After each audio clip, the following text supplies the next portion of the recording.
Hello, my name is Rona and I'm a student support tutor here at Nescall. Today I'm going to be giving advice on how to search for a job. You should find this session useful if you're looking for a part-time job while you study, or if you're nearing the end of your course and you're not sure how to tackle your job search. So we're going to look at how to find job vacancies, how to see if your skills, experience and interests match the job you're applying for, how to organise your job search, and also how to tailor your job CV to the job. So step 1 is how to find job vacancies. You can use traditional methods such as looking for posters in shop windows and also calling into shops to see if they have any vacancies. You can also search the websites of companies you'd be interested in working for to see if they have any vacancies. And you can search for jobs online. On the next slide, I'm going to show you some job search sites that you can use for this. So here are some different job search sites. You may be familiar with some of these already. They are all constantly updated with new vacancies, so it's really useful to check them regularly. What I'll do now is I'll show you the Indeed Jobs website so you can get an idea of how to use it to support your job search. As an example, I'll type in retail and search for opportunities in Aberdeen. So now I can scroll down and see any current opportunities relating to my search. You can click on the job and then see the job description, the hours involved, the salary and so on. And then you can just apply for the job via the link here. You may find it useful to filter your search just to part-time jobs and also make changes based on the salary, the location and so on to help you find jobs most related to what you're looking for. If I type my email address here, then I can receive job alerts. This means that I would receive emails when new jobs relating to my search are posted on the website. This can be really useful to avoid having to continually log on to the website to see new vacancies. It can also be really useful to set up an account with a lot of these job search sites. So if you set up an account, you can save the job via this button here. If there is a job you're interested in but you're not able to apply at the time, then you can save it and apply at a later date. You can also upload your CV if you create an account. This means you'll be able to find jobs that are related to your experience and your qualifications. And just finally, another useful tool on a lot of these job search sites is that you can see reviews from people who have worked at the company. So for example, you can just click here and see reviews from other people who have worked there. You can filter it to locations, the job titles and so on. You can also access this section at the top here. So a lot of these job search sites are very similar in the way that they work, so I won't show you them all, but it's useful to create an account for quite a few of them, just so that you can receive job alerts and keep track of all the jobs that you've applied for on these different sites. I'll now show you Google for Jobs. If you just type in hairdressing jobs in the search engine, it'll come up with vacancies relating to that search. If I click on this button here, it'll open up Google for Jobs. And then if I type in Aberdeen here at the top, I'll be able to see hairdressing jobs in that location there on the left-hand side of the page. I can filter my search to change the job type, the job title and so on. If there are any jobs that I'm interested in, I can bookmark them by clicking on this button.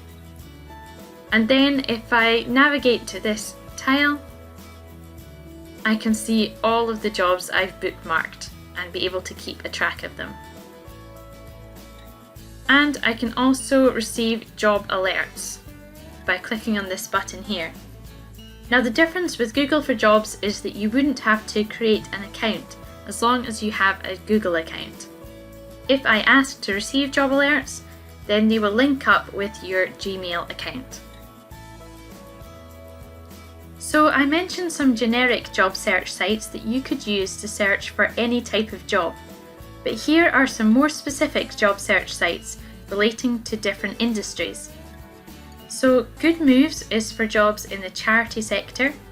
My Job Scotland is related to jobs in education and social care. Then you've got engineering jobs, oil and gas job search, and catering jobs. If there isn't a site listed here that's related to your industry, it might be worth checking with your academic tutor or one of your lecturers to see if there's a site which is good for searching for jobs in your industry. So step 2 is to see if your skills, experience and interests match the job. Look closely at the job description and consider if you have the necessary skills and experience which the employer is looking for. Also consider if this job matches your interests, even if you're just looking for a part-time job while you study. And consider if you meet all of the essential criteria and any of the desirable criteria for the job. You're much less likely to be offered a job if you don't meet the criteria, so I would advise that you prioritise applying for jobs where you do meet all of the criteria. And finally, if you're looking for a part-time job while you study, then look at the hours and consider if you'd be able to balance this job alongside your college course, and how flexible the hours are around your classes. So let's have a look at a job advert. Here's an example of a job advert relating to a job in retail. As you can see, it lists the key skills they are looking for in a successful candidate. You would need to evidence these skills and demonstrate your experience in your application. Bear this in mind when considering if this position is for you. For example, the job is looking for someone with good communication skills. You could draw on an example from your college course where you worked with classmates in a group project to research a topic and deliver a presentation. If you had an example from previous employment, this would be ideal. You could mention a time when you dealt with a difficult customer in a calm and appropriate manner. Also look closely at the key responsibilities involved in the role. This will help you to consider if you'd enjoy the job and if you think you'd be able to manage the work involved. And finally, look at any other information which is provided, such as the salary, hours and other benefits. So my advice for you, if you're looking for a part-time job, is to look for one that would give you more experience in your chosen sector.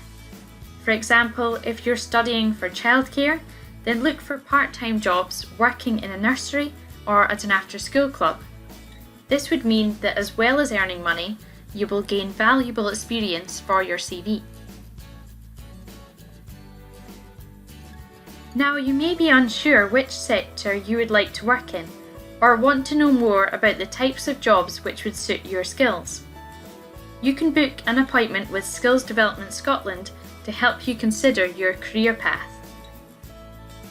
I will also show you some useful tools to help you learn more about your skills and different job roles. The My World of Work website has tools to help you discover your skills and strengths. The Prospects website, prospects.ac.uk, has job profiles to help you learn about a wide variety of jobs.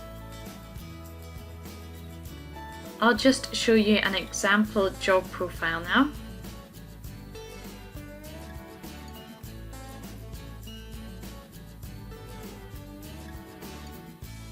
If you look at a job profile, you can see the responsibilities involved, the qualifications needed, the salary, and so on. This is really helpful to give you an understanding of what is involved in a specific job and the qualifications and experience you would need to be hired in this role. You may want to download the Employable app to support you with your job search.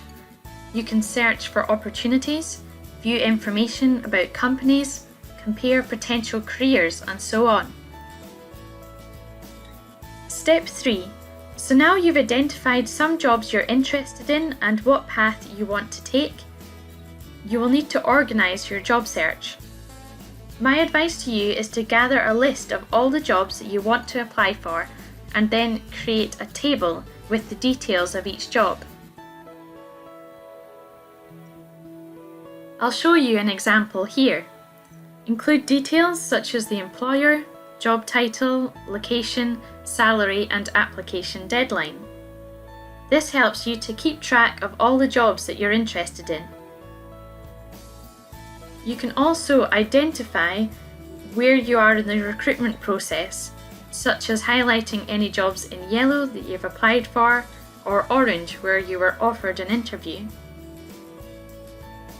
This job search table is available on MyNescol on the Student Advice and Support tile, but a similar technique, even just on paper, would work just as well. Step 4 is to tailor your CV to the job. So once you find a job you'd like to apply for, you'll need to create or tailor your CV for this position. When you're applying for a job, look closely at the job description and all the information you're given about the job. Highlight or underline the skills, qualities, and experience they're looking for, and then see how you can evidence that you have these in your application. For example, if it says in the essential criteria that you need teamwork skills, then think about how you have demonstrated your teamwork skills at college or from your paid or voluntary experience. Use specific examples, such as working with others during a group project at college. Your CV and cover letter should draw out the skills you have which relate to the job that you're applying for. Always make sure that you tailor your CV to the job. If you've not written a CV or would like to update your CV, then check out our video on writing a CV, which has lots of useful advice. You can also book a 15-minute CV clinic appointment with Student Advice and Support for feedback on your CV.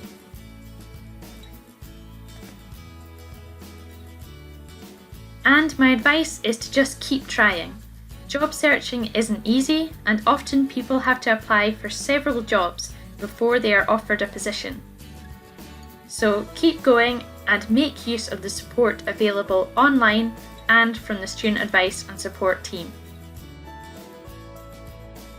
If you'd like further support with finding a job, contact us at studentsupport@nescol.ac.uk.